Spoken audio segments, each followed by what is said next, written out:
మంచిగుందని చెప్తున్న సింగరేణి అధికారులారా, కాంగ్రెస్ ప్రభుత్వ పెద్దలారా, అంత మంచిగానే ఉంటే సింగరేణిలో స్కాములు జరగకపోతే, సింగరేణిలో 40 లక్షల టన్నుల బొగ్గు మాయం కాకపోతే, సింగరేణిలో మీరు పట్టాలు ఇచ్చే ఉంటే, మీరు ఉద్యోగాలు ఇచ్చే ఉంటే వాళ్ళ చెంచల్ కూడా జైలు సాక్షిగా నేను సవాల్ చేస్తా ఉన్నా. సింగరేణి పరిధిలోని బెల్లంపల్లి అసెంబ్లీ నియోజకవర్గం నుండి సత్తుపల్లి దాకా, బెల్లంపల్లి, చెన్నూరు, మంచిర్యాల, రామగుండం, మంతిని, భూపాలపల్లి, ఇల్లందు, మనుగూరు, సత్తుపల్లి ఎమ్మెల్యేల చేత, కాంగ్రెస్ ఎమ్మెల్యేల చేత రాజీనామా చేయించండి. అదేవిధంగా కొత్తగూడెం మీ మిత్రపక్షం సిపిఐ అంత మంచిగుంటే ఆయనతో కూడా రాజీనామా చేయించండి.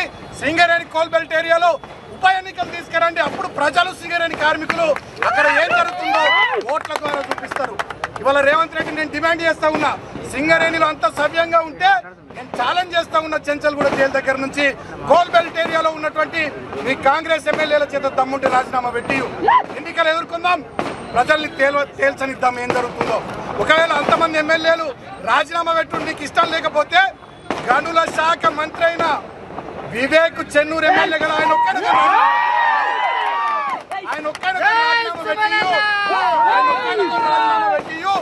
చెన్నూరు అసెంబ్లీకి ఉప ఎన్నిక తీసుకురండి. సింగరేణి కార్మికులు ఏం కోరుకుంటున్నారు, మీరు చెప్పుకున్నది నమ్ముతున్నారా, మీ ప్రభుత్వం పట్ల ఆగ్రహంగా ఉన్నారా, దాన్ని బట్టి అర్థమవుతుందని చెప్పి ఇలా నేను రేవంత్ రెడ్డికి తెలియజేస్తా ఉన్నా.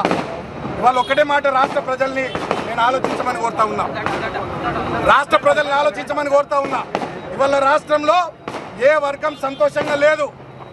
కేవలం రేవంత్ రెడ్డి భజన బృందం, రేవంత్ రెడ్డి బంధువర్గం, రేవంత్ రెడ్డి మిత్ర బృందం తప్ప రాష్ట్రంలో ఏ వర్గం సంతోషంగా లేదు.